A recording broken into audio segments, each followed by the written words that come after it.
সবাইকে শুভেচ্ছা জানাচ্ছি। আমি অনন্য রাসেল মহিয়সীর ১৬তম প্রতিষ্ঠা বার্ষিকীতে এসেছি। এখানে আমার সাথে বিভিন্ন কবিদের সাথে আলাপ হচ্ছে। আপনারা অনেকে জানেন, যারা আমাকে চেনেন তারা জানেন যে আমি যারা বিশেষ করে উঠতি কবি এবং কবিতাকে ভালোবাসে তাদের সাথে আমি আমার কথোপকথন বিনিময় করি। এ পর্যায়ে আমার সাথে আজকে কথা বলবেন কবি কথন পর্বের নির্লোক সম্পাদক নুরুল ইসলাম বাবুল ভাই। কেমন আছেন? আছি, ভালো মন্দে আলো আধারে মিশে আছি আর কি। আপনার নির্লোক নামটা দেওয়ার উদ্দেশ্যটা কি? এটা আসলে নির্লোক অর্থ হলো ধরিত্রী। এই যে আমরা ধরিত্রীতে বসবাস করছি মানুষ, এবং এই মানবিক চিন্তার কাগজ এটি শিরোনাম আমার। এই মানুষের যাবতীয় উত্থান পতন, মানুষের জীবন যাপন সব মিলিয়ে নির্লোক। নির্লোক মানে মাসিক পত্রিকা হিসেবে বের করছেন নাকি বাৎসরিক? হ্যাঁ, এটি আমরা মাসিক হিসেবে শুরু করেছি গত ডিসেম্বর 2025 থেকে। আমরা এটি কন্টিনিউ করব ইনশাল্লাহ। এটা কত সংখ্যাতে বের হচ্ছে? এটি আপনার হাতে যেটি, এটি হলো দ্বিতীয় সংখ্যা। তৃতীয় সংখ্যা জানুয়ারিতে অল্প দিনের মধ্যেই আমরা হয়তো হাতে পাবো। মানে যারা এখানে কবিতা দিতে চায় তাদের কি কোনো মানে ক্রাইটেরিয়া আছে যে এই বিষয়ে কবিতা দিতে হবে এই টাইপের? না, এটার কোনো শর্ত নাই, এটার কোনো ইয়া নাই। কবি তো সবসময় মুক্ত চিন্তা করবে, মুক্ত স্বাধীন কবি তার ইচ্ছা মতো কবিতা লিখবে এবং কবিতায় মানবিক চিন্তা করবে। মানুষের সেই চিন্তাধারা থেকে যেসব কবিতা আমরা নির্লোকে তা প্রকাশ করব।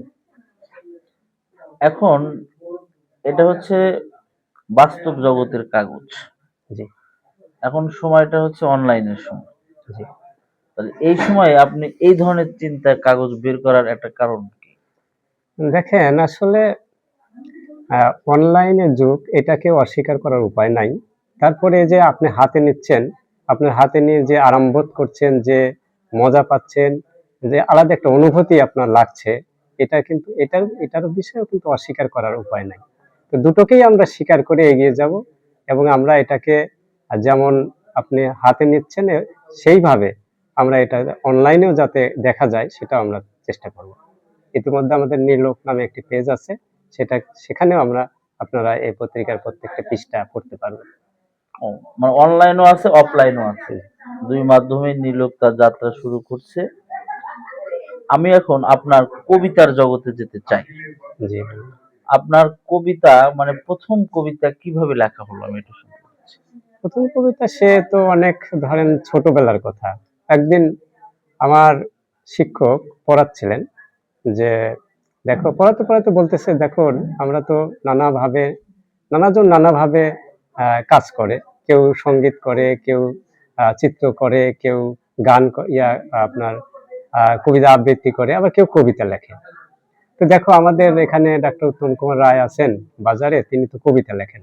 তখন আমার হঠাৎ করে মনের ভেতরে একটা একটা জেগে উঠলো যে আমি কবিতা লিখবো। তাহলে সবাই গান করেন, কেউ করে, খেলাধুলা করেন। আমার মনে হলো যে আমি কবিতাই লিখি। সেদিন প্রথম কবিতা লিখেছিলাম, তখন ষষ্ঠ শ্রেণীতে লেখাপড়া করি। সেই জার্নি এখনো চলছে। বই বই হ্যাঁ, ইতিমধ্যে আমার 3টি কবিতার বই বেরিয়েছে। যদিও 3টি কবিতার বই বেরিয়েছে, কিন্তু আমি এর পাশে শিশু সাহিত্য করি। আমার 17টি শিশু সাহিত্য বই প্রকাশিত হয়েছে। অনেক বিরাট সংখ্যা তাহলে। হ্যাঁ, এটি ঢাকার বেশিরভাগ নামকরা প্রতিষ্ঠান থেকে বেরিয়েছে। যেমন অনুপ্রাণন থেকে আমার একটি শিশু কিশোরদের উপন্যাস সমগ্র বেরিয়েছে গত 24-এ। এছাড়া ছড়ার আছে, তারপরে আপনার ছোটদের কিশোর কবিতার বই আছে।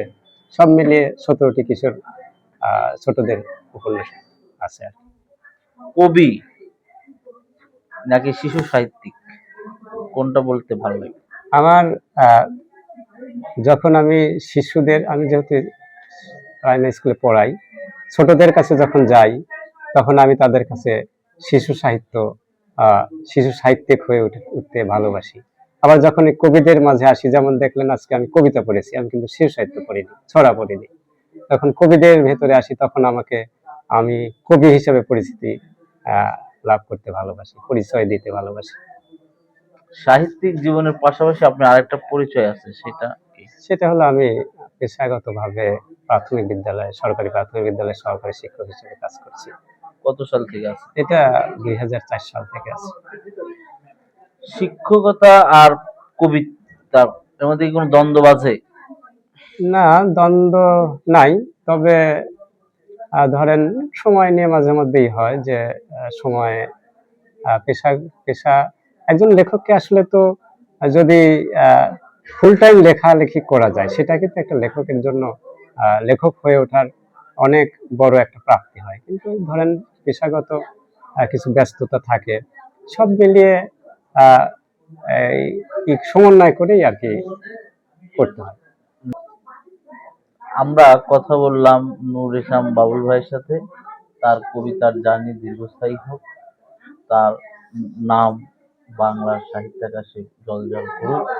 ধন্যবাদ কবিকে। আপনাকে ধন্যবাদ, আমার সাথে আপনার সাথে কথা বলার সুযোগ দিলেন, এজন্য আপনাকে ধন্যবাদ। ভালোবাসা রইল। আমার গাড়ি